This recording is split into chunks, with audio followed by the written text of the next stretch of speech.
Hello everyone, it's Mary. Welcome back to the channel. We're going to have some fun today with this Scrappin' for Less Flavor of the Month kit. It is adorable, can I just say that? So sweet. So I am going to put little markers throughout the video so that you can skip areas that maybe aren't of as much interest to you. If you've seen the unboxing of this kit already, then you're probably going to want to skip to the card making, and throughout there I'll do some notes on coloring as well, so you can skip through some of that coloring. Okay, let's see what's in the kit. So let's go over the contents of the kit. If you are unfamiliar with Flavor of the Month, in the kit subscription you get 4 collections, and then if you add on the banana split you get the extras in the banana split and then all 4 collections as well. So let's go over collection number 1. This is Cupcake Cuties. Cupcake Cuties made by Scrapping for Less. That's the cardstock paper. It's gorgeous. We have the Baking Marcy stamp by La La Land Crafts. She's adorbs. And then we have some cupcake liner papers that are not in my kit, but they certainly will be with yours. A roll of cupcake ribbon as well is missing, and then Sequins by Scrappin' for Less. So that's collection 1. Collection 2 is Baked with Love, and here we have Luca from Lala Crafts. So cute, this little guy. And we have some more beautiful paper, some ephemera by Scrappin' for Less. We have baking stickers by Sticko and Sequins from Scrappin' for Less. So I'm not, again, from this one we're not showing the stickers, but you're going to have those as well. And sorry that I'm missing a couple things here, but you get the gist of the amazingness from this kit. So that is collection number 2, and right now I'm showing you some of this paper. I'm really impressed by Scrappin' for Less cardstock. It is pattern paper that is sturdy, very, very sturdy. So I really like that. I've purchased pattern paper in the past and it's just too flimsy, but this stuff holds up really, really well. And just great designs. So that was collection 2. Now we're moving into collection 3, which is Let's Bake a Pie.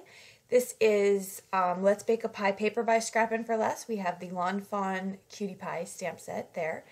And Handmade with Love mounted stickers by SB labels, as well as recipe labels by Doris. And then some Sequins mix by Scrappin' for Less. I'm going to show you the papers here, which are adorable. And this apple paper you can certainly use for teachers as well. So you can just make up some great stuff and just try to be diverse with your kit as much as possible. So that was collection number 3. All right, collection number 4 is going to be Cookies and Milk. Look at this little cat. He's adorable. I can't even with this cat. He's so cute. And then all these little words here at the bottom of the stamp set, you can make your own little sentences. We have, that was the Scrappin' for Less stamp set, Cookie Mouse. And we have Cookies and Milk paper. We have Mice Dies, those little dies I just showed you. Oh, so cute. Baker's Twine by Doris, and Sequins Mix from Scrappin' for Less. This paper is really, really pretty. I love the color scheme. I didn't realize how much I loved teal and brown until I saw this set right here. And the polka dots just steal my heart. So loving that. But this one's a great, great collection as well. And then the banana split, you're going to get this Scrappin' for Less stamp set, and then the dies as well. So the stamp set says, be a whisk taker, which you know I'm all about the pun. And then some sugar glitter, and then these awesome heart embellishments, which are so pretty. And they are from Pink and Maine. So yeah, lots of fun. Okay, so we have our contents here. We have now paper, 2 110-pound Nina Solar White pieces. We have some beautiful bright colors and almost like a foggy gray color as well. The craft is awesome. So really happy to get playing here. All right, let's start. We're playing with our first set here. And this is the Luca collection. So I'm pulling out this pattern paper that has the rolling pins on, and I'm going to stamp him out with VersaFine Clair Nocturne ink. Going to heat emboss him with some clear embossing powder, and then I'm going to color him in with my Arteza markers. This is going to be probably my fastest way of coloring and my fastest way to choose to get the dimension and shading that I like. So I am going to heat set him and get going with this. I'm placing down the gray, very, very light gray in some shaded area. When I put my water brush to it, I noticed there was nothing happening. I am using Bristol Smooth Cardstock, which is the best for the real brush pens.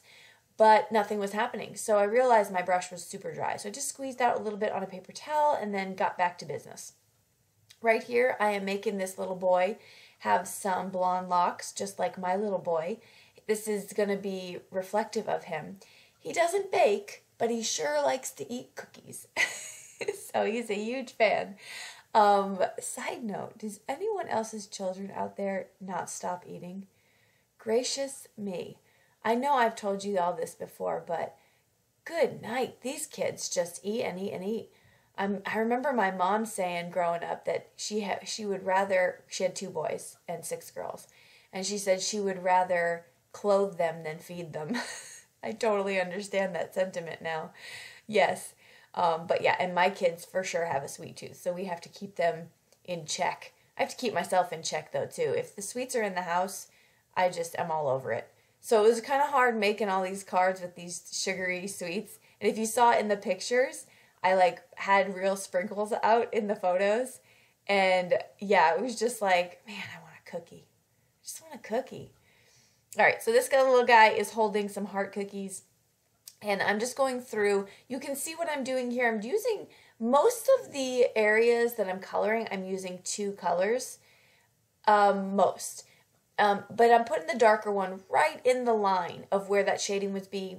And then I'm taking the next color and I'm just touching that line and going over it to make the 2 colors become one and like a darker shade. And then I'm pulling out with my water brush. And there you get some really quick and easy shading.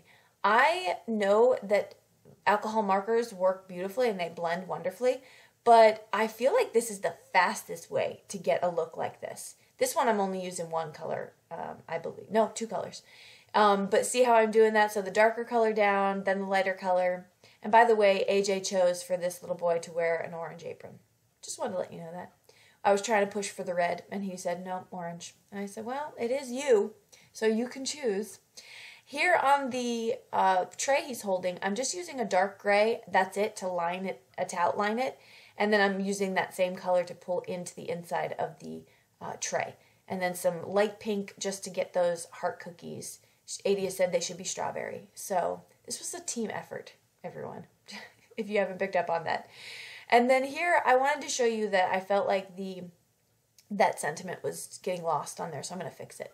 Right now I am going to take my sharp knife here, my X-Acto knife, and cut a hole in there. Yes, I'm cutting on a cutting mat over a cutting mat. Redundant much?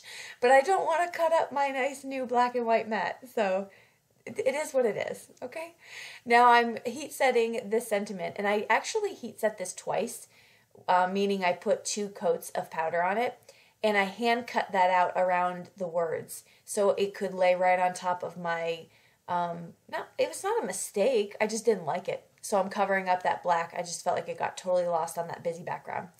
So now I am putting some glue around my little guy because I stuck him in the bowl. He is standing in the bowl. And now I am taking the, I'm saying now a lot, sorry, this sugar glitter. And I'm going to sprinkle it around. And then I'm going to tap it off and we're going to let it dry and it's going to look like he's in a bowl full of sugar. And that helps the medicine go down, just so you know. Actually, it's a spoonful, isn't it? Okay, so I have this figured out and now I took a little white chalk marker and I'm trying to make it look like he's got little flour speckles. You know when you're cooking and you're baking, and in the movies they always have these flour speckles all over their face. Although I'm not quite sure I've ever gotten flour on my nose. But hey, I'm trying to do that to make it look cute.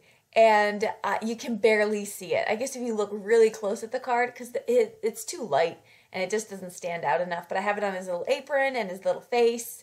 And so he's having a blast baking some cookies. So I'm going to put him on the turquoise paper that came with the kit. And I'm going to just kind of butt that up against so I have a very tiny bit of it peeking out behind. I'm going to trim that down and then I'm going to add some sequins. Adia couldn't resist. She had to add some sequins. And so she grabbed her pickup tool and she's using that, putting those down. And I had to reel her in just a little bit because she wanted to go craze with it. She loves the sequins. And that will do it for the first card in our set here. We are going to show you 4 cards and 3 the process of them, and then 1 I'm just going to show you the card Adia made. Moving on to card number 2. This is using this cutie mouse, and sorry, not a mouse, he's a cat, and he likes mice. So I am going to be pulling out my little guy, and I'll stamp him out in a second, but first I'm going to do some paper piecing. So I picked out this pattern paper, which I thought would be adorable for his little overalls, and I'm going to stamp it. It doesn't really matter what ink you stamp it with, but just be sure not to smear it if you are going to be using more of a pigmented ink. So I stamped him out, and then I'm going to cut that out, fussy cut it. Right now, and I'll show you that in a little bit, I'm going to start coloring my guy, and I pulled out some gray. I thought this cat should be gray. No rhyme or reason. I don't own a cat. I've never owned a cat, but I see a lot of gray cats out and about. So that's my inspiration. I get my inspiration from out and about. And I'm using 2 different grays. Again, the same exact technique. The darker gray is going to go right down in the lines of where I think the shadowing is. And then I'm going to take the next gray and I am going to just pull that out just a bit. Now his face is quite large, so I used a little bit more of that second color. And you can see on this paper how well those colors just blend and mix together. It really is very simple to do. You just have to work at it and figure out how much water you want to put down and how much marker you want to put down, because they go a long way. They really do. And if I didn't mention, I'm using the Arteza Real Brush pens. I'm going to heat set him a little bit just because I have to fussy cut him, and I don't want anything to smear as I'm doing that. Okay, so also when you're going in, it's watercolor, so if you go one color after the other, especially a lighter after the dark, heat setting it is a good idea so that you don't pull out some of that darker color into your pink, in this case. And then I am going to fussy cut him. So back to the overalls. When you're doing paper piecing, you just want to cut out exactly what the part is that you would be putting onto your image. And so in this case, it's just those overalls. I'm going to do a final touch here with a Memento black ink, and this is going to line up some of those areas that look on the outside that are white from the cardstock, and it's going to make it look pretty seamless. I cut up right up against the image as opposed to leaving a white border, and that always helps. Some glue to add my little overalls here, and I just love the look of paper piecing. It really is just adorable. You can color him in too, and that's just as good. But I thought that pattern paper, just pulling in the colors to kind of make everything go together, just went really well. So I picked this paper because my sentiment is going to be about cookies. And I die cut those little mice, and then this little hill here just so that I can break up some of that pattern paper. I felt like it was a little bit overwhelming just to have the paper. I'm going to put some texture on my craft cardstock with some Distress Oxide ink, and that in Gathered Twigs, and then I'm going to stamp out my sentiment. And it says, "Some days require cookies." And I made, with those little words on the bottom of the stamp set, I made my own little sentiment here that says, "and a mouse." So some days require cookies and a mouse. I couldn't resist. It's for the cat. He's so cute. Here I'm going to put down, or use my score tool, and I'm just going to score and bend over my paper. This is something that I used to do very, very early in my crafting days, and I like the way that you get to experience and enjoy both sides of the cardstock, especially if you're cutting it down and now you've had to choose one side or the other, which is a really difficult choice to make. And so, yeah, it's just one way to kind of get the best of both worlds. And then I'm going to score my cardstock that I've cut down into A2 size, and I'm going to score it at 5.5, and now I have my card base ready to go. I love the cardstock that came with the kit because it's definitely sturdy enough to make your card bases, which I appreciate. I did fussy cut out some of those cookies from the same pattern paper, but from the leftover piece, and this way I don't waste totally, and I get to put those down right around my sentiment just to add a little fun. I'm gluing down the flap of my pattern paper here because I want it Make sure it sticks really well. Popping up that bottom piece right there, and that's going to go right over the fun cookie paper. And I love that chevron paper too, but you see the blue is kind of peeking out and matching his overalls, and it kind of all just ties together. And this is a beautiful color palette for little boy cards or baby cards. That's really a lot of fun. Okay, we're going to set that down with some glue, and then I'm going to pop his head up and then glue on his body so he can pop down. Once I get that done, I'm just going to add a few of these mice as embellishments. So one of them he's going to be holding in his hand, and I thought that the craft you lost the mice, or the mouse on this one, because it matched exactly to the craft cardstock. So I did color them gray, and I placed them just around the card. One's hanging around the flap of the card, and one's in his hand, so it was just for fun. So that was a good one. And that'll do it for card number 2. Some days require cookies. They sure do. Lately especially, I've been jonesing for some cookies. Card number 3, here we go. We're going to use that stamp set. No, we're not. We're not going to use the stamp set in this one.